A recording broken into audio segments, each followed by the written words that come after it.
We're rolling. Welcome back, everybody. Episode 66 of the Jiu-Jitsu Dummies Podcast. We're sponsored by Fightback CBD. Get 20% off your CBD order at fightbackcbd.com with code JJD. We're also sponsored by Black Belt Digital Marketing. Anything you need to build your business, websites, Google Ads, graphic design, literally anything that you need, they can help. Check them out at bbdigitalmarketing.com. I've got a little something special here for you guys today, just a little favor from our listeners. I have a friend, his name is John Carlos. If you follow us on social media, you've seen that we've reposted his GoFundMe. Got cancer, just found out recently. Won't go into the details, but he's the main breadwinner in his family, and he needs a little bit of help. If you go to our Instagram, click on the link in our bio, it'll take you right to our link tree at the top. I put the fundraiser there. If you donate $100 or more, I'm going to send you a free podcast mug. Just send me a snapshot of your receipt. We'll confirm. Send me your full name, mailing address, and once we confirm, we'll ship it out. All right. So anything that you could do to help. He's an old training partner of mine. Went from Fight Sports over to American Top Team in Coconut Creek. And great guy. He's got 2 children, so he could use our help. So let's help out one of our brothers. Last but not least, shout out to our newest sponsor, Hernandez Claims, right here in sunny South Florida. George is a public adjuster, which is an independent insurance professional that a residential or commercial policyholder can hire to help settle insurance claims on their behalf. So call George, let him know the dummy sent you. Check him out at hernandezclaims.com. You can even fill out the little form and request a callback. Okay. Milton Campus. I'm a brown belt training out of South Florida. You can check me out on Instagram at Uncle Milty BJJ, or the handle for the podcast at Jiu-Jitsu Dummies. We got Bo behind the camera. Yo. Miguel's got COVID. Boo. Boo. He finally caught it. He's got the We all got it. But let's just dive right in today. Joining us today, we've got our waiting in the wings here. We've got Jiu-Jitsu Black Belt and Fight to Win champ. Do you hold the belt currently? I would have it vacated because it was a brown belt. Oh, and now you're black? Okay. So Fight to Win champ and PFL fighter, Brittney Elkin. Welcome, Brittney. How you doing?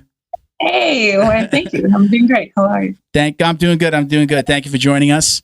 A lot to talk about. You've got a lot of things going on, and as usual. Yeah. So let's do a little bit. Kind of start from the beginning, at least of your MMA journey. So let's talk about like the actual getting. We're talking about PFL, Bellator. Getting into the fight scene. Was that something that you always had planned? Was that part of the, when you started training, martial arts, was that in the cards for you? I mean, I think as a dreamer, like I'm a dreamer and I always dreamt to make it. Actually, I was wishing, because I would fight at 145. I was really wishing to get into the UFC, 10 years ago. That was my huge dream.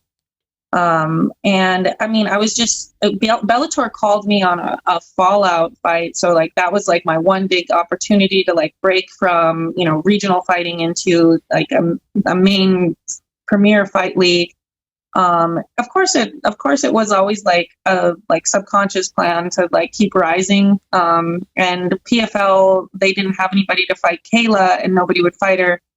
And I took the first opportunity. So that's how I kind of broke into there, and they offered me a similar type matchup when I fought Clarissa. I think I just ended up in those places. I'm very happy to be there.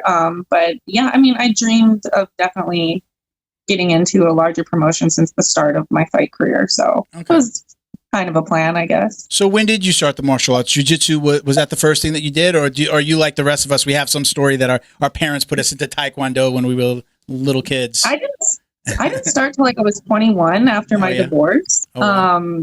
I was in Gillette, Wyoming, and I was bartending. Big scene out there, big jiu-jitsu scene out there. Right? I mean, I don't know why you haven't heard of it, but yeah, like it was. I was at a beer garden. I was beer gardening at like the outdoor cage fights. Okay. At a bar, and actually, the promoter hired Spencer Fisher to be like a person to meet there. Okay. And the promoter and Spencer came up to me and kind of was like, wow, you look like a fighter. I was like serving Coronas and they're like, you should come try it. And that was like 12, 13 years ago, maybe. And that's how I got into fighting. Do you call that beer guarding? Is that what you're calling it? Or is that the name of it? I was in like a beer garden. Like, okay, you know, okay. you come get your beer from okay. Corona cooler is what my job was, like serving $9 Coronas or something. And it was outdoor. And those guys were just like, you kind of have the stature for a fighter and you should try it. And then I took my first fight 3 months after I started training. So, oh, wow. So 21 years old, you just start training. For those that don't know, you're 5'11". I'm 5'11". Yeah, I'm 5'11", and I was doing like I was already working out because I was going through a divorce. You know, it's kind of happens like the divorce diet, and I was like CrossFit was huge, and I was like muscular. I will admit. So like I have that kind of physique. You know what I mean? Mm-hmm. And this was a long time ago, and they talked me into it. I fought uncommissioned, I think in Spearfish, South Dakota, against a flaunt model. That was my first fight. A what model? Like if you've ever heard of the Sturgis, South Dakota rally, motorcycle. Yeah. So that's right by the area I'm from, and there's those girls. They're called flaunt models, which basically was sexy models. Yeah. And that was my first fight. I fought a flaunt model. Bo and I, my producer and myself, we worked on a motorcycle build-off TV show that ran on ESPN2 for like one season. That's how we met. So we're very familiar with the motorcycle rallies and Sturgis. I never went. Did you go to Sturgis, Bo? No, I've never been, but I've been to I never went, yeah. but we went to Vegas. Bo had I go to the local ones. He's a graphic artist, so he had a what's that area called? That's Fremont Street. Fremont Street. Have you ever been to Vegas? Right, yeah, Fremont Street. Yeah. The drawer, the digital creation. We were going to build this bike for Fremont Street. It ran in this video on across that whole screen the up canopy. top. The video screen. The canopy. It was awesome. We thought we were going to be millionaires after that show. We should have been. Nope.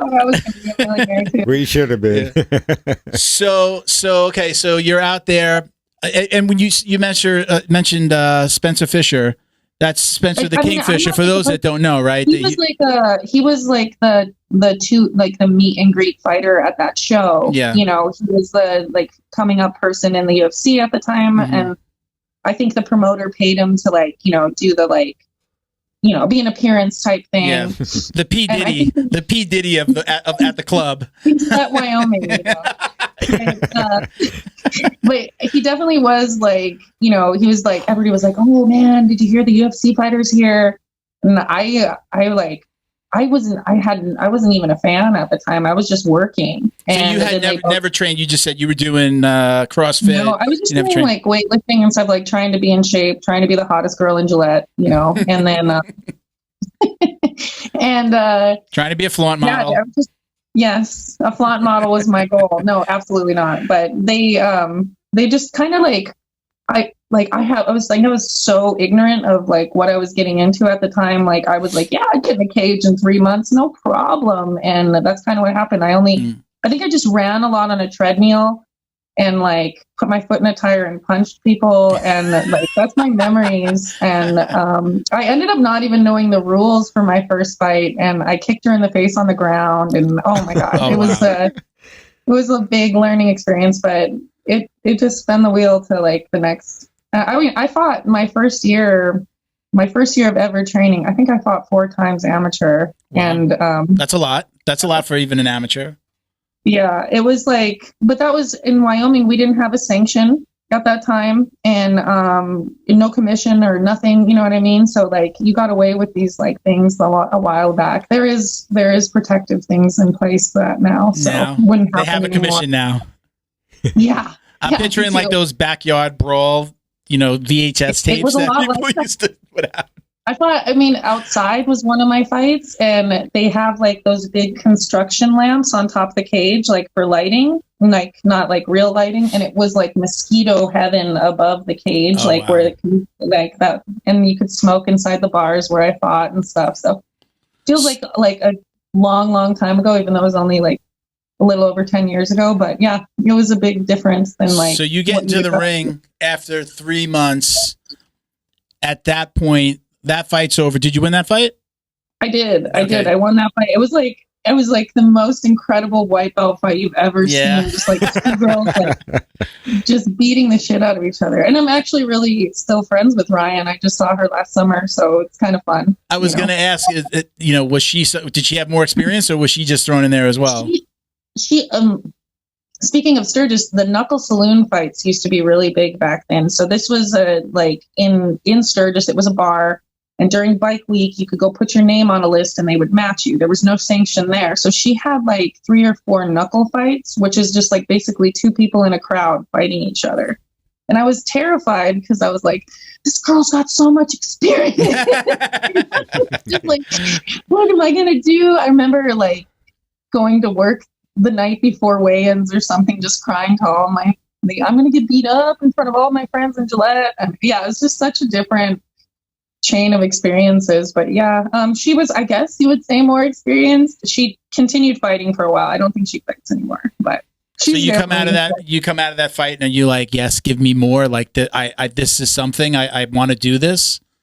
I do. I was like so persistent about taking more fights. Like there wasn't fighters for me. They kept on having to pull out other Corona Beer Garden girls and then fight me. One of the girls that I fought in that time like ran away from me in the cage. And it's a funny video. Like she like turned her back and like ran in a circle.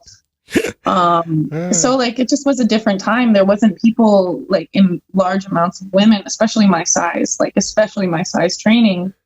And I took like a bunch of, backyard brawl type fights that they hooked up in almost all in Gillette.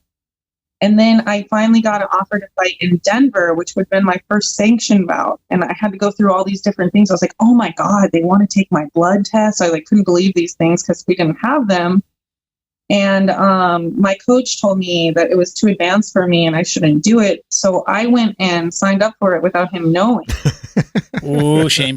Yeah. That's a no-no. And I went through like my own whole personal camp without him knowing because I was like, I am good enough. I'll tell you I'm good enough. Wow. And then I went down there with like a couple of my training partners. I was like, we're not going to let my coach find out. But, of course he found out on the way down. I got kicked off the team kind of for that.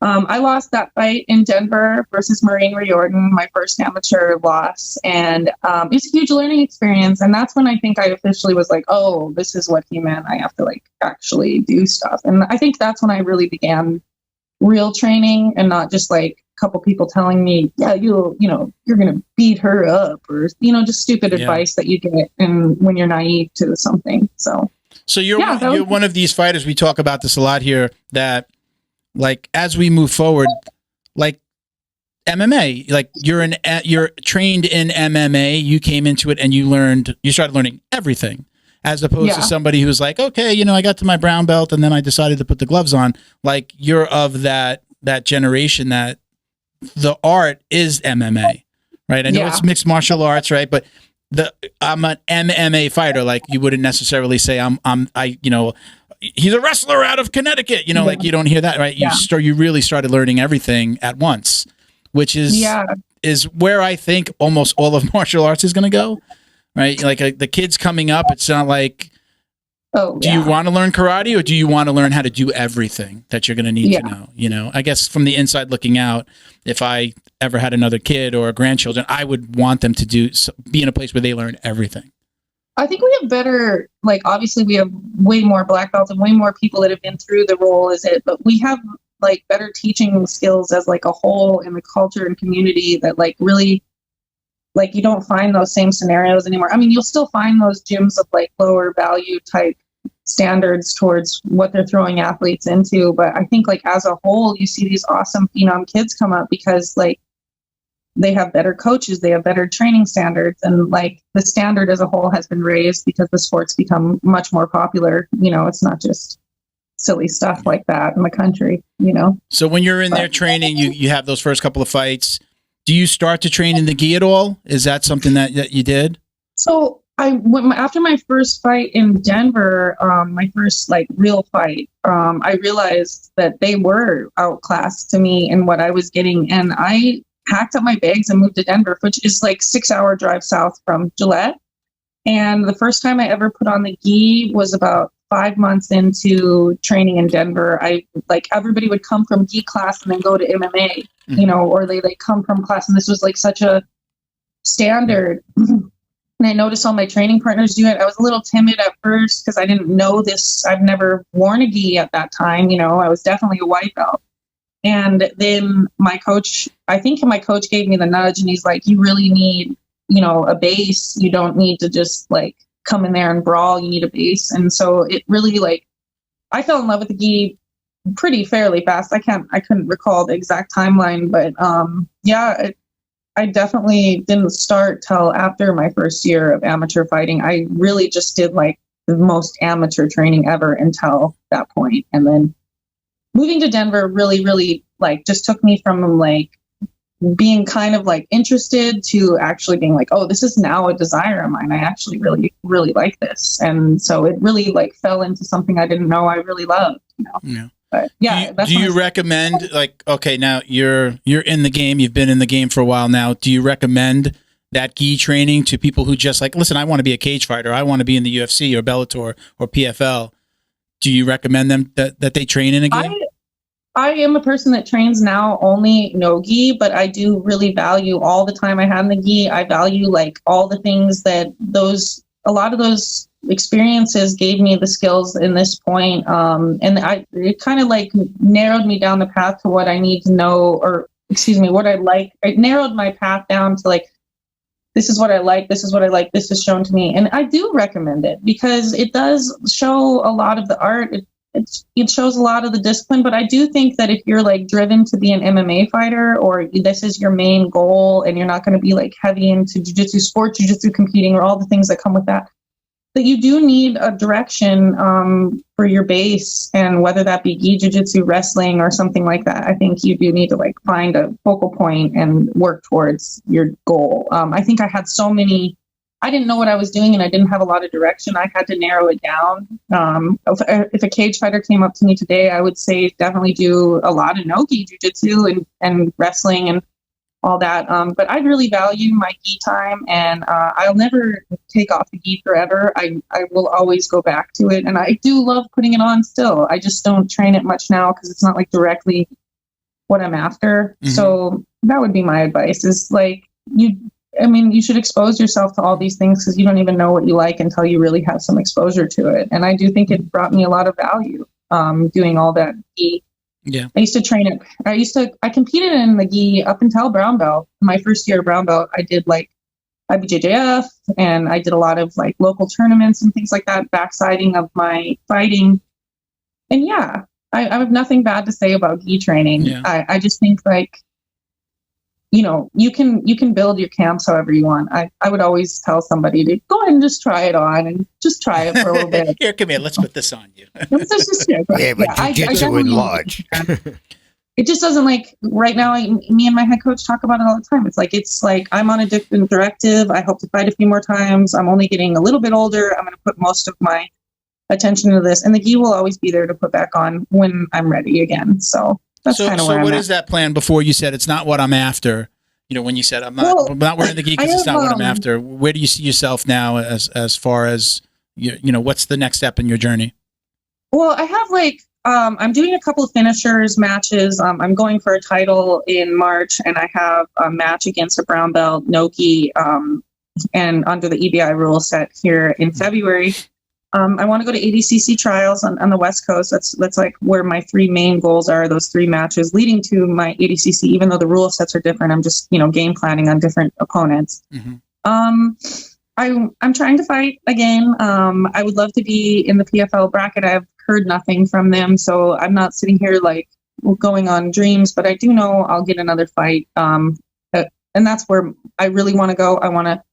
I think I'm a better fighter now than I ever have been, mostly because I put a direction in my path. I'm not just learning everything or one thing I think I made a mistake on was I think you really need to listen to your coaches, but I take so much advice that I never decided what I wanted. And I think I just always had to hear what other people's opinions were before I said it was good enough for me to go forward. And so the fighter I want to be in the next upcoming years will just a lot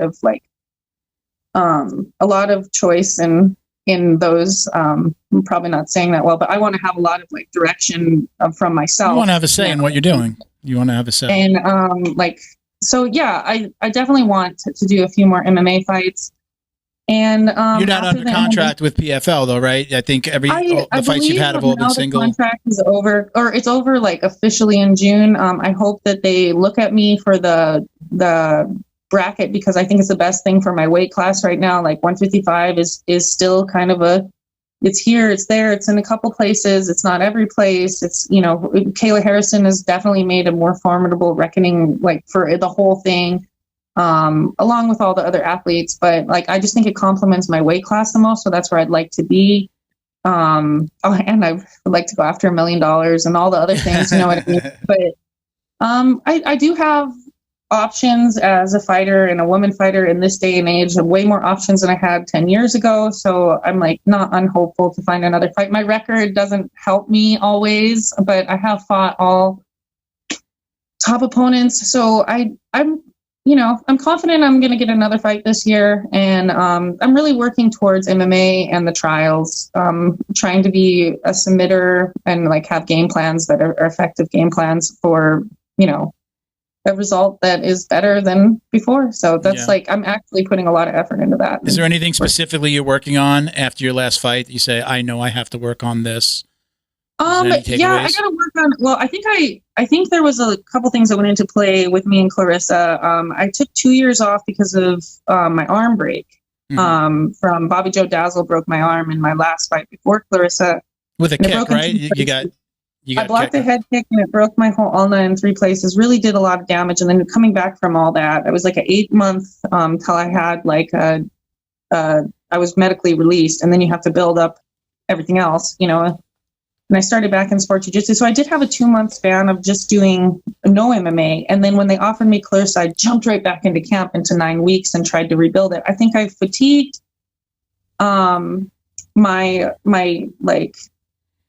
my confidence wasn't 100% that I could get through like this hard time. And I think fatigue really was a main one. She also hits like a fucking really hard, and everybody gets that fight. They've obviously never been hit hard enough to have to count over and over. I think everybody had you winning the first 2 rounds, right? I really tried. Yeah. I think so too. Yeah. I wanted it. It's the first time I've felt that desire, and I haven't. I think that we all go through the emotional roller coaster of we're awesome and we're bad, and it goes like this. So I've definitely had days where I'm like, oh God, I should never do this again. But feeling that fight for Clarissa, I felt a lot more drive and a lot more I want to be here. So I've been in MMA since, and I've just been doing it straight. I did message a personal message to Ray Steph. I was like, think of me. And he messaged, I don't know. Oh, wow. I messaged Invicta and I said, if they have the weight class of an opponent option, I would love to be an opponent. And I do have connections that I do put some feelers out there right now, but I would have a manager proposal come to one of them as we get more serious. I guess right now I want to do well at trials, and if something comes forward, I'll sort the organization process of that. So how do you deal with those dips? You said, you go through those ups and downs. What has been the thing that's helped you most in those downtimes? Cause I'm awesome. I'm killing Chocolate it. I'm doing cake. awesome. And then I'll have some really negativities. Remember when you lost to every single person and your record sucks, and you'll go really low, and you can kind of stay in this low before you go back up. I always find reading and disconnecting from my personal, outside world, and disconnecting into something helps me get back on track. So I try to get in reading and journaling. I read old journals. I've been a journaler my whole life. So I read some things when I first started fighting, and I made that jump from Gillette to Denver. Some of my things are oh my God, who is this girl that's so excited to learn and do all this stuff? So I try to find myself through things like that. And then I try to actually this is the hardest thing because I'm an emotional person. I run on my emotions. So I try to remove all that and then look at it and as if I was giving advice to a friend, what I would tell a friend, and not try to feel all these personal turmoils. Because as a fighter, you're being criticized a lot. You're being told what you're doing wrong a lot. You're watching video of your mistakes. You're watching your failures, and you can kind of fall into that pit easy. So I just really try to like take a minute and breathe. Sometimes it takes a week to get out of it. There's some real ruts that you run into in the sport, and getting your ass kicked in front of a bunch of people that are critical is hard to come back up. I would think that I would really, really want to stay away from social media before and after a fight. I would think, but whether you're the favorite, the underdog, and then at the after, whether you won or lost, because even if you win, you're going to have the armchair quarterbacks that are going to just really give you shit for not doing something right. I would think you'd want to stay away from it completely around the time of a fight. Fuck those guys, man. It definitely like I ate a lot of criticism, really evil things. You know, this was the first time when I fought Clarissa, I had like, I assumed because the betting was large on us and people probably lost money when I started looking like I was going to win. I got some really, really horrible hate mail, like go kill yourself hate mail. And, you know, like that never was like a problem. I was not like ready to do that to myself or anything like that. But I think like hearing that constantly, it's like, God, you know, you can do that to yourself. So I tried to steer away from it. I went, you know, not too long ago, I went right back down in that fault line of like, God, I'm terrible, because I'm a lot of the times in my training circuits, at least once a week, I go with the bigger men because of my body size. I don't always have training partners in my thing. So like these big dudes will just fuck me up, and I'll kind of be like, you know what, I suck and I shouldn't be fighting. And like, I can stay there again. So I just like, there's a lot of self-work in, I think, all martial arts, but definitely when you're taking some brutality to yourself. And I social media can be damning. It can be damning. And then if like PFL shares a clip of me getting my ass kicked, you just like, I try to like skim past that. Like, oh, geez.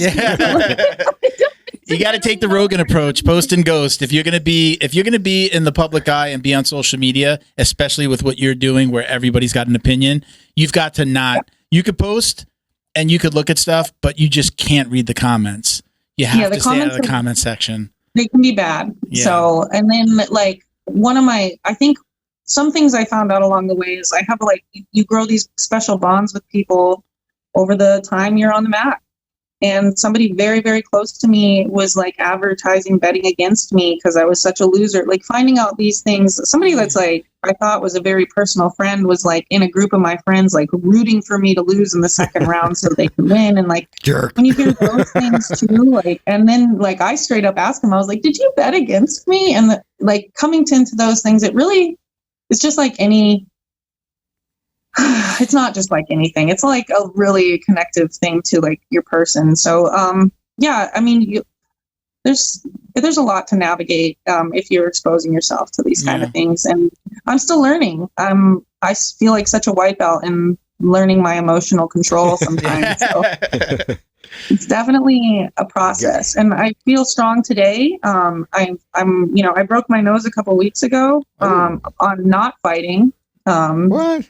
But I feel strong mentally, and so I'm going to try to stay on this plane. I can't promise it's forever. I hope it just grows in the ups, but you know, we go through a lot of things. And how did you break your nose? This is the most embarrassing story ever. I had 2 beers, and I was going to say something. Was it in a beer garden? Was it beer garden related? No, it was inside. I was at the famous Patty's in Philadelphia. And it was fucking freezing. It was like 11 degrees or something with the wind up really high. And we were running to our ride, and I put my hands in my coat pocket, and I just went full sprint to the car that we were getting into, and I face planted the concrete. And I mean, my hands were in my pocket. So you couldn't like brace yourself. I can't believe that I have teeth. Like, and it was split wide open. And then I don't know if you know who Missy Estrada is. But she used to be one of the owners of Fight to Win Promotions. But I think I know. Was she the woman that used to put the belt on everybody at the end of the fight? Okay, yes. She's not involved anymore. She's not involved in the organization anymore. She's not. She does a lot of involvement in the community, but she's not in like initial involvements with Fight to Win. Is she? I Love Tortillas. On Instagram. Yeah. Okay, I know who she is. Yeah. So especially recently. She's my roommate now, and really? Oh, that's awesome. Yeah, in Philly. But I had this huge cut on my nose like 3 days before Christmas, I'm talking like it was a gash. I should have went to the doctor, and I called her and I was like, "Hey, I don't really want to spend $1,200 at the doctor. You think we could super glue this?" And she's like, "Yeah, come home."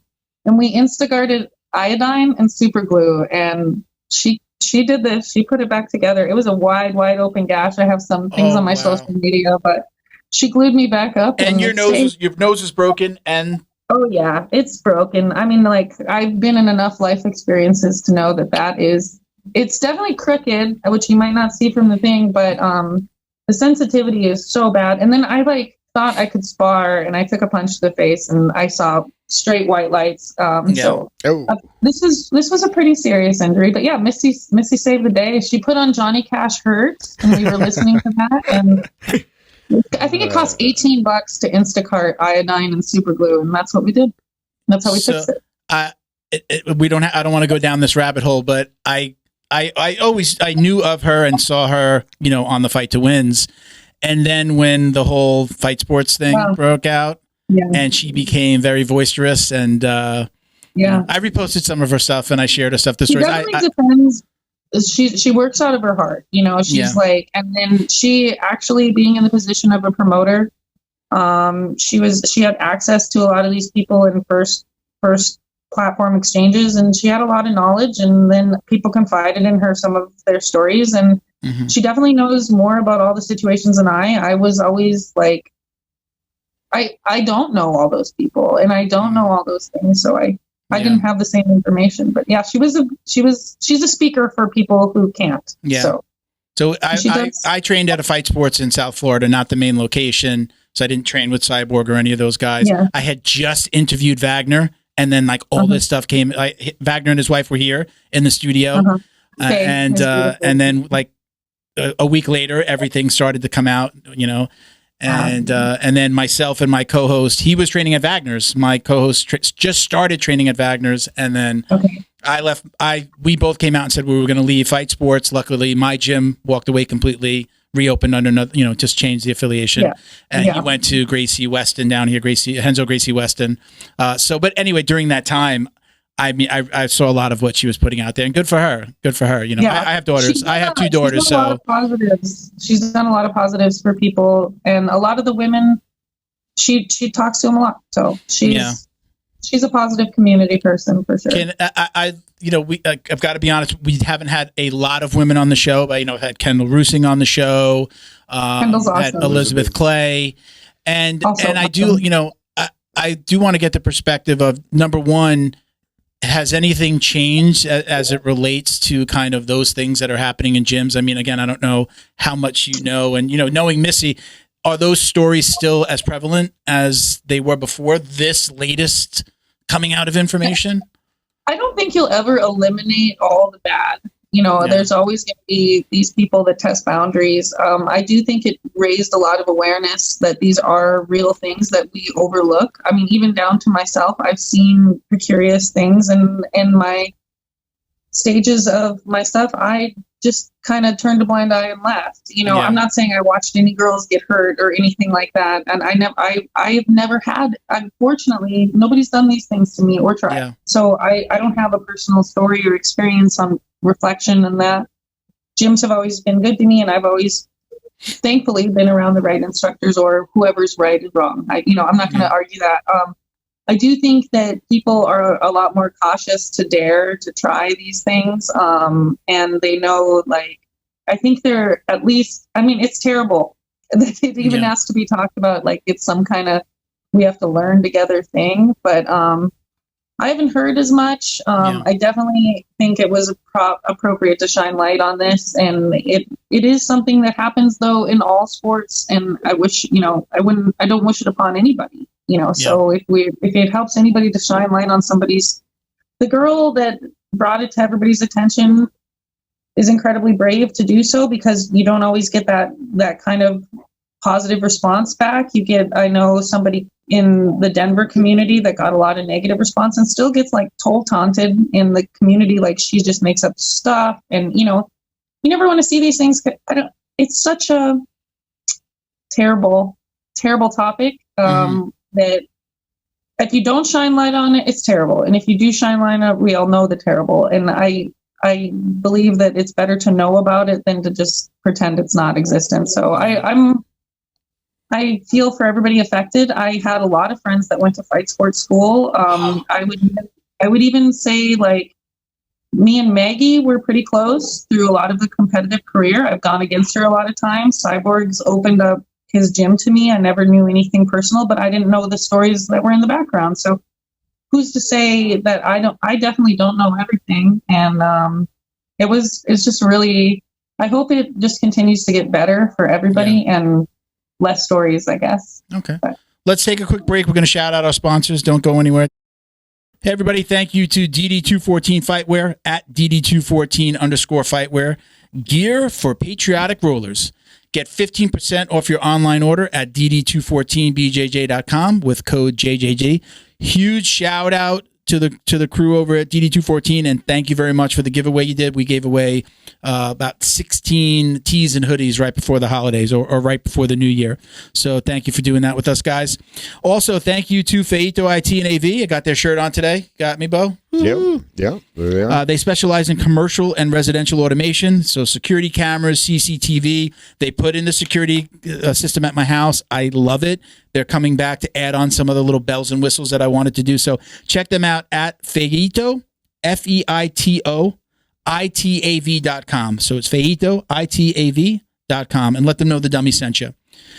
Big shout out to the Troop Welfare Foundation. They are a veteran nonprofit dedicated to helping veterans find outlets to cope with PTSD, depression, anxiety, and other mental health issues through martial arts, physical training, recreational activities. You know, we talk about it a lot. We know how therapeutic this is for us. Could you imagine somebody who's got PTSD or is really dealing with some traumatic events in their life? So check them out on Instagram at Troop Welfare Foundation and troopwelfarefoundation.org. Don't forget to like, comment, subscribe, and share wherever you're watching or listening.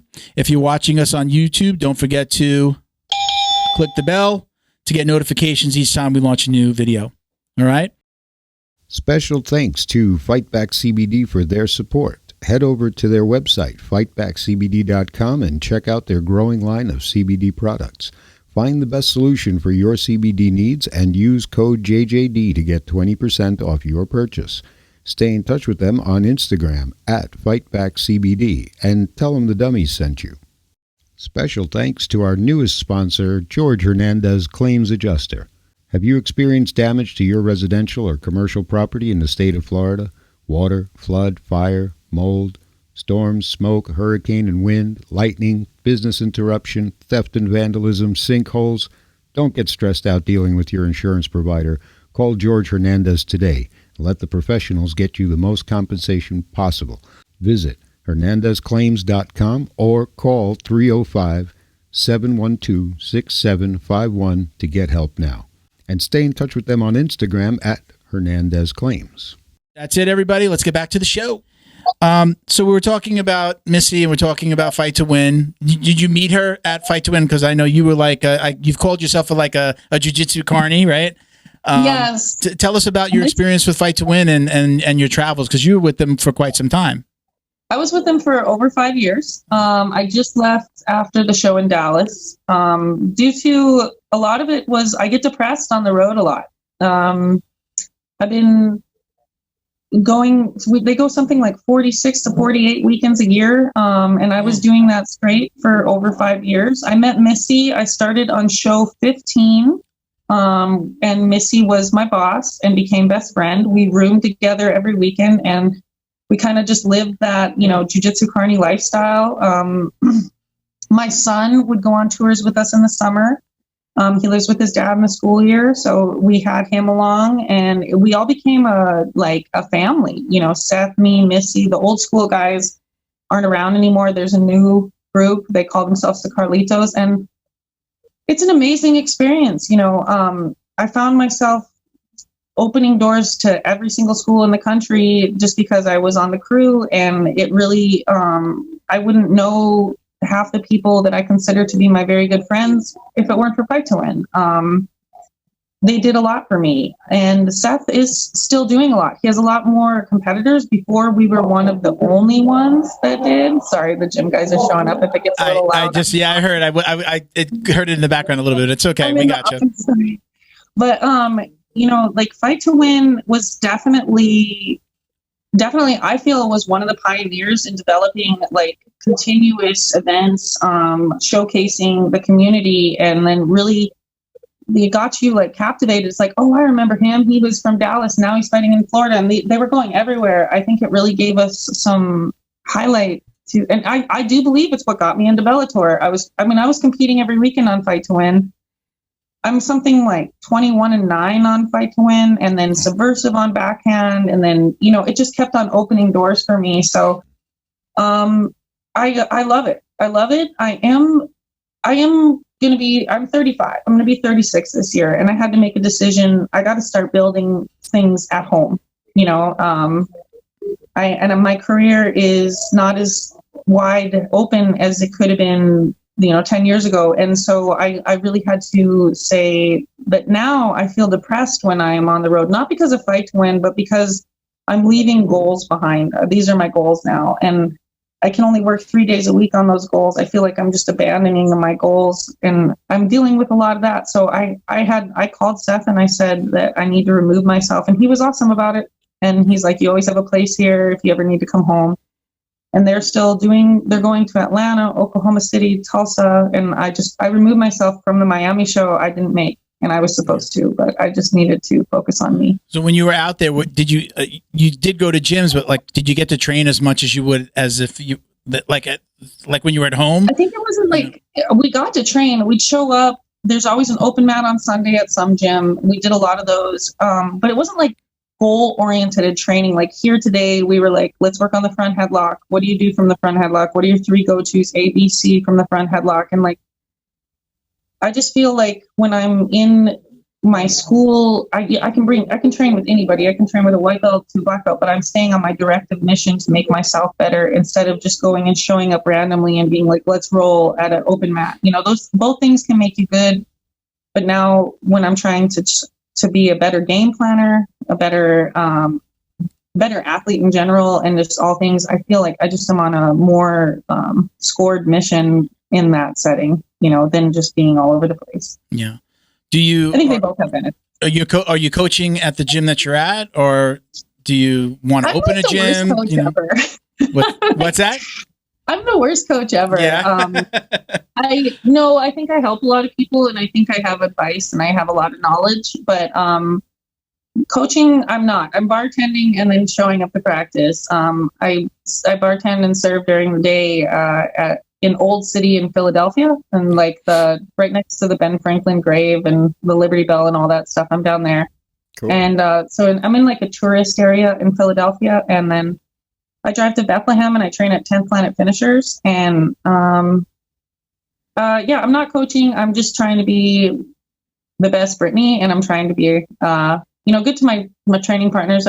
There's a lot of people just coming up in this gym, and I feel like they offer me a lot and I can offer them a lot. So like, if that's coaching, that's what I'm doing. So we talked about it before. I don't know if we talked about it on there. I think I asked you right before we came on. You had a Fight to Win belt at brown belt, and you had to give it up. Okay. I won one, lost it to Vanessa Griffin in the gi, won the 170 welterweight, won it again, both against the same opponent, because one was in Denver versus Tara White, and they said I won on a hometown advantage. Then we went to her hometown, which was LA. I won it again. And then Maggie Grandotti beat me this was all at brown belt welterweight. Maggie Grandotti beat me in Miami, took the belt away. Then me and Stephanie Kopats went against it. I think that was at 65 or 60. I can't remember. And so Stephanie had the belt there. I lost it, but that was basically a back and forth scramble. She got a longer toe fold than my toe fold, like a really close match. She's awesome. And then they put me up for the title match in Denver in the welterweight again because it was vacated. And so I won it and lost it in the same night because I got my black belt right after I won it. So it goes back to vacated. So I haven't competed as black belt yet. I am going for a finisher's title next month. Okay. You talked about a few different organizations earlier. You said IBJJF, you said ADC. Do you have a favorite rule set? Do you feel like your jiu-jitsu shines in one more than another? I definitely am used to fight to win rules. I definitely have competed amongst them the most, like submission only or like slams, any leg attacks, anything goes. I'm fluent in that, and I feel I do best because of most time dealing with it. I would like to get better at the EBI rule set. I've entered in quite a few of them because there's a lot of things that I'm not entering just because I'm not training that way. Yeah. And so I want to open up my game a little bit. I want to open up my options and like where I'm getting booked and what I can enter in by being better at it. So I'm doing a bunch of those. And then ADCC is something I'm still learning. This is the first year I've tried. I tried the East Coast trials. Kendall wiped me out. She's awesome. Oh, yeah. It's the third time Kendall's beat me in very important matches. Kendall's incredible. And then I'm trying it, at West Coast. And I don't know if I play one better or worse. I'm just way more fluid in the like sub-only matches without the EBI setting because I just have done them much more. But I don't know. I'm not in preference to any. I just like to fight. Okay. We had you saw that I posted normally we get to post a little bit more. We were a little bit behind on confirming with you, and then normally we put out like our first request on a Monday. But we did get one from JM Flex JJ on Instagram. Said, "What are your overall goals for 2022?" And we did speak about that a little bit, but a little bit more specifically, if you could fast forward to the end of 2022, what would you think you'd be able to say about that journey? Like, I won the ADCC. What do you think you're going to look back on and where you're going to be? I definitely think I'm going to do well at ADCC. I want to place in the top 3. I would love to place number 1. I'm going to put myself to the standard of the top 3. And then I want to win an MMA fight this year, and if not, have potential for starting my second one by the end of year. I really want to, my goals are to just become better through the process. I want to be one of the people that are like, oh, damn, Brittney Elkin's here today. Like, we're going to train hard. I want to set a standard for larger girls saying there's so many options. Like, we've been in this forever. We built this together. And I like to be a pioneer, so I want to try new things. But mostly my main goals are doing well in MMA, taking another fight, finishing a fight to win, and improving overall. I want to do more jujitsu and, just get more subs. I don't want to scramble forever. I want to have like I want to stop the matches due to me subbing them. So those are my goals, is be a sub machine. I'm going to be a sub machine. and what do you see yourself on the other side of this? I know for me, I couldn't see my life without jiu-jitsu. I feel like I'm going to be, a 70-year-old guy still, putting on my belt. Yeah. Hopefully I'll have my black belt by then, putting on my belt and still going into the gym, even if it's to train or to coach, and maybe I'm not rolling so hard. Do you feel like that's going to be the same for you? Do you feel like there is a career inside of MMA and jiu-jitsu for you, whether it's on the mat or behind the scenes? Absolutely. I'm going to be one of those people that will always be in the gym. It is a lifestyle for me. I do feel incomplete when I'm not doing what I love. I feel like whether I'm having a bad day, good day, in this emotional rut, the thing that levels that out is jiu-jitsu. Yeah. More so than just private workouts or just being in shape. I feel like getting that exertion out and overcoming an obstacle, like a big guy smashing you out, and having the answer to this. And I will always be on the mat. I will always be trying to inspire also like anybody that wants to try to please go do it. And I always try to give good advice to the next generation, and be on the lookout for the up and comers. It's like we have to watch out for these kids coming up, and got to make sure they're not throwing themselves in an MMA fight after 3 months, even though I did it. Don't do that. Just things like that. I just want to be a good role model to the next generation, and I think that I'm on my way to doing that. So I heard you talk a little bit. I listened to a podcast, and you talked a little bit about helping fighters like find sponsors and kind of behind the scenes stuff. Is that still something that you're looking to do? I think that comes natural to me. I think people are like, they're drawn to like help me. And I'm like, you know what actually helps if we do this as a whole? I can get like 5 people behind us. And then as I'm doing it for myself, I like to teach them, because a lot of the younger generation, like, they're just waiting there for somebody to offer it to them. Yeah. And it's like, you have to go out there and get it. And yet it's kind of like if I was a coach, I could coach people into helping to like, this is where you got to go. This is what you got to do. You do have to market yourself a lot in the amateur stuff until you do have a name for yourself. And yeah, I think I'm good at that. I think I definitely am a person to at least give a direction to like the next people that want that. So yeah, when we spoke to Kendall, she talked about, she says, I sent out, and she's at a Gracie Baja too, so she can't just wear any gi, but she talked about sending out like 30 messages to 30 different gi companies. And she's like, nobody got back to me. And then she said like 3 months later, she got a random reply from, I don't know the sponsor, but she still has them to this day. And she's like, I can't even wear their gi in my gym, and they still sponsored me because I can wear it on the mat. But at Gracie Baja, you have to wear their gear. So she talked about that. Like, and as a podcast, we're always, we're always talking to sponsors and bringing people in. And I agree. Yes, it's very difficult because the first 4 emails or messages are going to get ignored if you don't have that stick-to-itiveness. You got to keep on going, and you can't feel that just because you don't hear back, don't take that as a rejection or like nobody's going to ever sponsor me. You really have to go after it, and she's really good about that. She's really like the business side of jiu-jitsu. She's awesome at that. We talked a lot about that. Actually, that podcast turned into like us talking about the business of jiu-jitsu and how she's navigated it, from her chair, growing up in a Gracie Baja, being a wrestler, and then now competing. So I think you definitely have to have that. I think one of the best advice things is like, I remember getting a lower brand or like a non-known brand at the time. And I was kind of like, I'm not going to say the brand because I was kind of like sort of embarrassed that it wasn't good enough of a brand to represent. And then one of my coaches was like, you're going to grow with this brand. This brand's going to grow with you.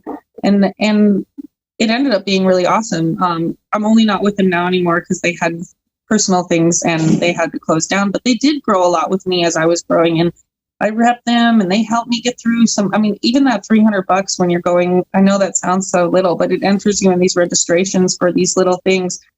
So like, like these people, they're giving you offerings, but you also bring a lot back to them. You're bringing them exposure to them and stuff, and learning that skill is definitely a skill. And fighters have to realize that they have to give something back. They have to bring something to the table. You can't just expect, it doesn't end when you get the package and you do an unboxing. You do an unboxing video. You have to, what are you going to give them back? What kind of commitment are you going to make to do, social media videos, pictures, include them in tutorial videos. Like, what are you really bringing to the table? And as somebody on both sides of that, because I've had a t-shirt company before, and I've had businesses where people have come to us and said, hey, I want a sponsor. And it's like, no following on social media. They just want the gear. And sometimes when little kids, I'll almost always send it to them. I'm like, here you go. Here's a shirt. But when people, hey, I'm looking for a sponsorship. I'm going to this event and I need them. It's probably not the right time when you're just going to the event. Now you're just looking for somebody to pay for it. Okay, what are you bringing to the table? So when you write that message and you're looking for a sponsor, you better include, hey, this is my record. This is what I'm looking to do this year. I'm going to be in this many competitions. I typically podium. Here's some pictures. I'm in the top 3 all the time. Like, you got to really bring something to the table. And I think that's what a lot of these young guys are lacking. And you said this before, a lot of times they're just waiting. They think that they're going to, okay, I won. Where are the messages from all the sponsors? Where are my messages of people that want to give me money? It's like almost like the way the platform is now is like they think they're going to go win a local tournament and all of a sudden, they're going to get like 3 no-gi rash guard sponsors. It's like, it doesn't really work that way.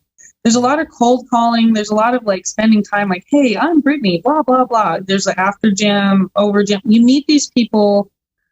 It's not always what you know, it's who you know, and you have to bring that together and find your way to market yourself through it. I mean, it is a skill I'm never not learning, but I think I've done better at it, especially with my experience in so many fights and trying to develop these as continued sponsors, because it is hard to have them. I mean, it's hard to get these for long term. So if you're not one of the top in like the UFC or the PFL or like something like that, it's so yeah, I think you said it best, like right there. So we've got a little speed round. These are about 5 or 6 questions that we ask almost every guest. And there's usually some variations based on the guest a little bit. Unless they can beat us up. Yeah. we're gonna go through this speed round. You can elaborate if you want. But okay. I'm gonna hit you with these questions, and then we'll see where this goes. Okay, so even though you kind of said before you're training, you're in no gi most of the time now because of your path right now, but what's your preference, gi or no gi? No If you gi. weren't competing, be no gi still? No gi. Yeah. Takedown or pull guard? Takedown. Okay. Favorite competitor to watch? MMA or Jiu-Jitsu, either side, or one from both? God, that's so hard because it's just like 3,000 come to mind, especially being on the fight to win circuit. God, I love watching Valentina fight. So in MMA, I would say that. Yeah, I do.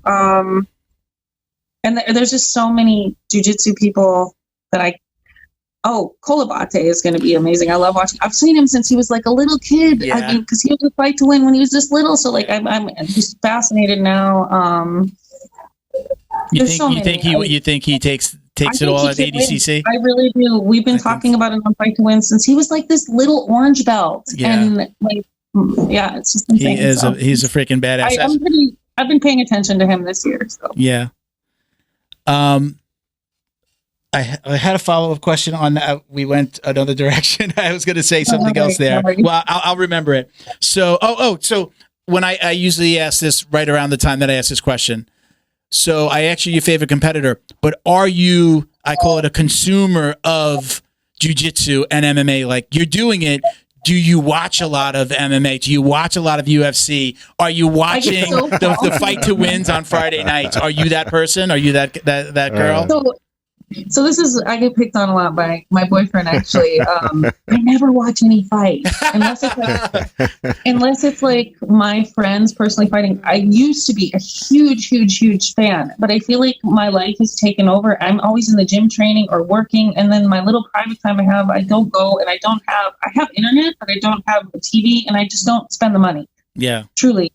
But I am a fan of bold, beautiful fights. And I do watch I watch them always after. Yeah.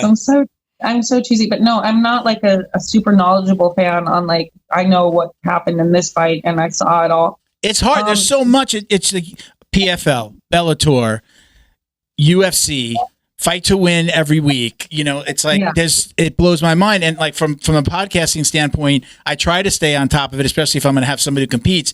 But you can't possibly watch it all. I do love find a way to be able to comment on every fighter. I'm like, sometimes they bring up a fighter that's super famous, and I'm like, who? I really feel like I've developed a lot of personal relationships with a lot of very good fighters. A lot of them are in the UFC, Bellator, all these names I could name off that are famous people that you would know. And I pay attention to their fights. But no, I'm probably the worst fan. We had two kids and an adult on the last Fight to Win last week. So I watched those. My wife was just patiently waiting for me to hand her the remote, but I watched those 3, and then I pretty much like fell asleep after the adult. I was like, it's so much. There's so much jiu-jitsu. Like you can't watch it all. What I have to say about that though is like we have to give ourselves a clap that there's so much you can't watch it all. When before it was like you watched everything and you couldn't find any more. Yeah. You know what I mean? Like so in 10 years, it's really the 10-year challenge of jiu-jitsu has really changed. I mean, I've been doing this for 8 years now. Training jiu-jitsu, and I've just seen that kind of change. Like you can actually make money and make a living at this now, even just like for the jiu-jitsu side, being a competitor. And if you want to travel and you really want to make it, you can make a living at training. If you get sponsors, if you go to a lot of events, you know, maybe you're coaching, you're doing your seminars, like there's money in it now, where I remember in the beginning, I mean, it was just like, it just wasn't like this. It's just way easier. There's just like more interest, like overall interest in it. So it's like you have more students coming in. You need these people that have been in there more to be a productive leader to these students. So there's a value in your knowledge now, where before it was like, I think like in the old days, like a lot of people, this was curious still. It was like, is this the 80s karate? Is it the Karate Kid and all this stuff? And they didn't know what jiu-jitsu really was as a whole, where now it's like a pretty easy conversation to have with even somebody who's not in it. So it's like definitely, it's a better experience for all, I think. Gotcha. Let's move on to the next question. So, what's the I'm going to ask this very specifically. I usually say, what's the craziest thing that's ever happened to you on the mats? But what's the craziest thing that's ever happened to you while you were traveling with Fight to Win? Oh my God. So many things. Greg. I almost got us arrested in Jersey. We were all, okay, so everybody on the Fight to Win, not everybody, most people on the Fight to Win crew smoke weed. And like, it was freezing in Jersey. The Jersey Devil was out, and we all went and smoked in the Fight to Win truck. And I'm probably the worst driver ever. And like, they were like, cop, cop, cop. I don't know if this was the most craziest. It's just something that really stands out. And I was driving, like a whole crew of athletes was with us. I think a couple famous people were in the car.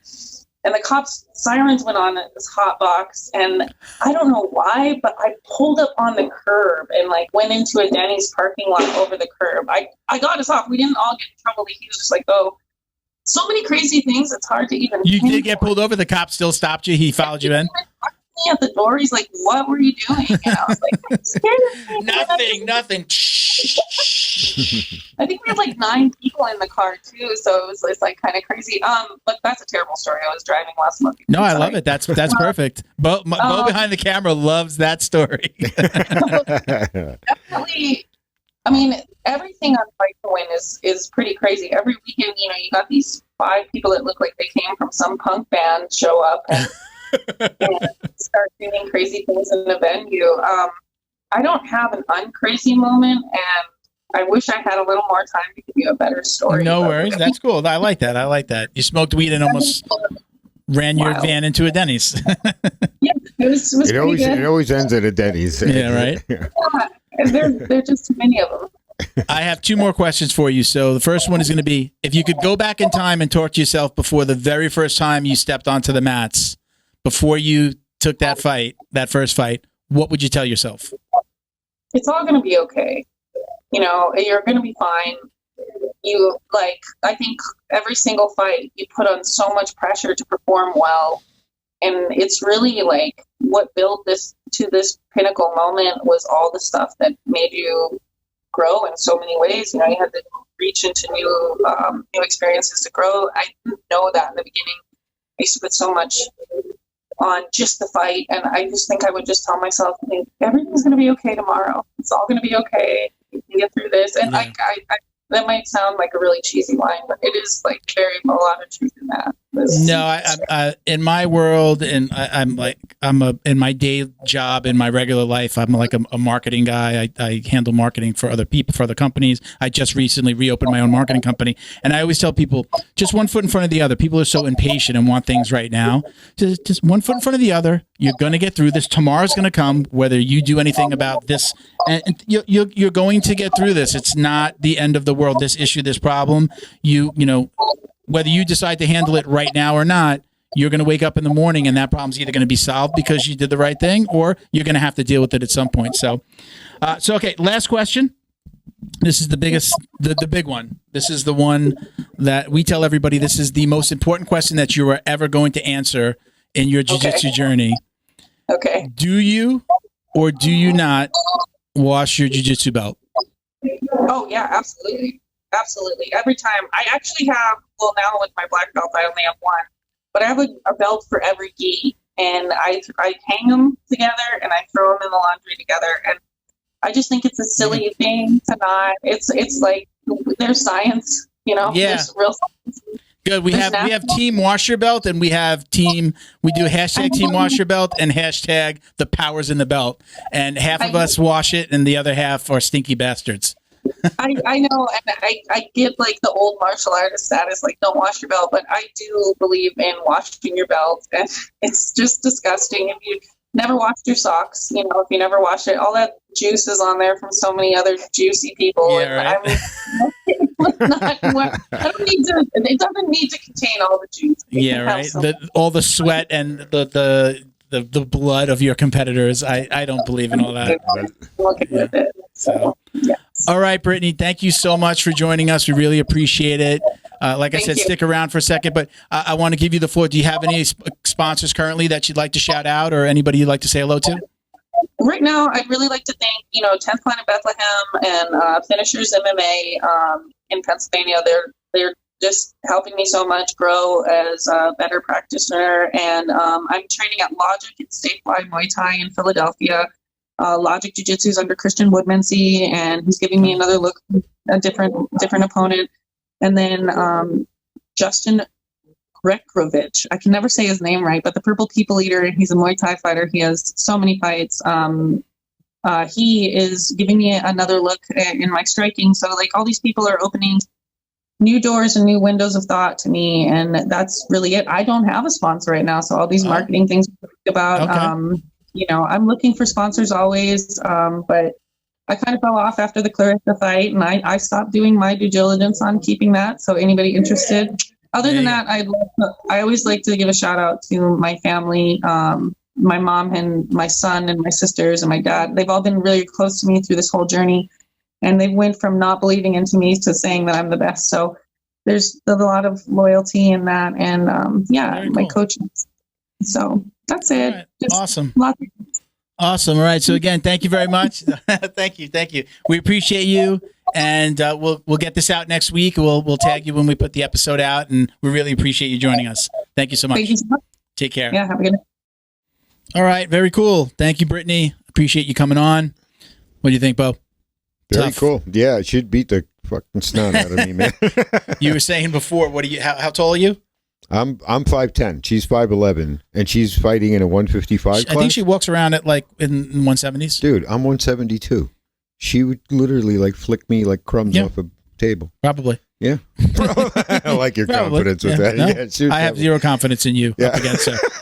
I put all my money on Brittney. Hands, man. I'm hands. Let's do a little housekeeping, everybody. Shout out to our Patreon podcast patrons, including gym sponsors Carlson Gracie Winter Haven in Winter Haven, Florida. Check them out at cgwinterhaven.com or on Instagram at CarlsonGracie_Winter Haven. Carlson Gracie, Broward County in North Lauderdale. Shout out to Big J and his crew. CarlsonGracie, or on IG at Carlson Gracie, Broward County. John Way Martial Arts in Plantation, Florida. JohnWayMartialArts.com and at John Way Martial Arts. Black belt. Our individual podcast patrons include Jebediah Berra, Robert Walker, Frank House, Boa Athletics. Check them out on IG at BOA_athletics. Jason Smiley, CJ Carroll, Mission 22, Chuck Reddoor, and Roberto Santiago. If you'd like to support the show, visit us at patreon.com/Jiu-Jitsu Dummies. Join and you're automatically entered to win up to $100 in Jiu-Jitsu swag every single month. We also include, if you send us a question that we use on the show, you're also included automatically in that drawing as well. Like, does Milton wear a cup during the show? During the show? No. Need protected. Check us out at Jiu-Jitsu Dummies on IG for all the ways to watch, listen, and support the show. You can donate to our scholarship program there. We'll donate we award one-year scholarships to veterans, first responders, or just amazing kids, people doing cool things in their community. Don't forget, check out the GoFundMe for John Carlos, a friend of mine, old training partner who's battling cancer. If you guys could help us out, donate anything, we'd really appreciate it. If you donate $100 or more, send me a copy of your receipt, reach out. I'm going to send you a podcast mug. All right. Shout out to Fight Back CBD. Get 20% off your CBD order at fightbackcbd.com with code JJD. You got anything else, Bo? What the hell are you drinking over there, man? This is our Raise Energy. This one is guava mango. This is freaking delicious. It's the table? Yes, yeah. So we are attempting to do a little something with Raise Energy. They're looking for people to help them promote them on TikTok specifically. So we've been including them on the set. We've been doing a couple of videos. You could check us out on our TikTok at Jiu-Jitsu Dummies Podcast.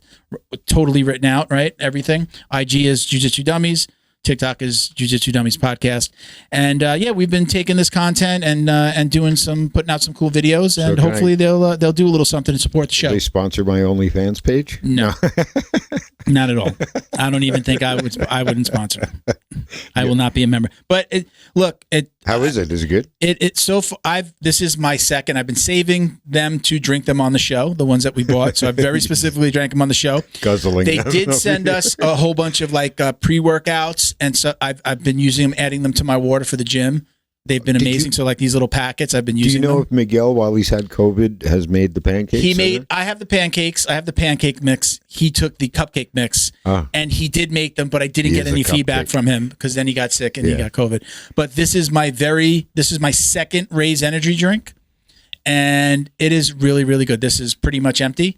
They're freaking delicious. Oh, you're actually drinking them. I'm actually drinking them. I thought you were faking an empty can, bro. I'm actually drinking them. I'm actually drinking them. There's still a little in there. I've had, got Red Bulls and Monsters and things like that. I've never really drank an energy drink that had these kind of fruity flavors. Really? It's all been just those Monster. That's what I don't like about energy drinks. They all taste like Red Bull. It's I can't remember having an energy drink that was like a fruit flavored. It tastes version. Like when you stick your finger in the outlet and you get that metallic flavor in your mouth. It tastes like a juice. That actually is a beverage. You know that I usually show up at the studio and have a coffee. Yeah. I always have a coffee. The last two, I've just had this, and I feel great. And I know too. When I drove home last time, I was just like, I was wide awake. 300 miles an hour. Yeah, these are working. Well, anyway, we're trying to show them, what we could do and feature them on the show and just have them on set. So hopefully, Raise Energy. We'd love to talk to you guys more about doing something. We'll do a song and dance for. Yeah. Special thanks to our newest sponsor, George Hernandez Claims Adjuster. Have you experienced damage to your residential or commercial property in the state of Florida? Water, flood, fire, mold, storms, smoke, hurricane and wind, lightning, business interruption, theft and vandalism, sinkholes? Don't get stressed out dealing with your insurance provider. Call George Hernandez today. Let the professionals get you the most compensation possible. Visit HernandezClaims.com or call 305-712-6751 to get help now. And stay in touch with them on Instagram at Hernandez Claims. All right, everybody. Thank you for watching and listening. Check me out at Uncle Milty BJJ on IG. If I forgot to say that, Bo, handle? At Badworks, BADWERKS. All right. We appreciate you guys tuning in. Peace, love, Jiu-Jitsu, baby. Oos. No, that's the old one, right?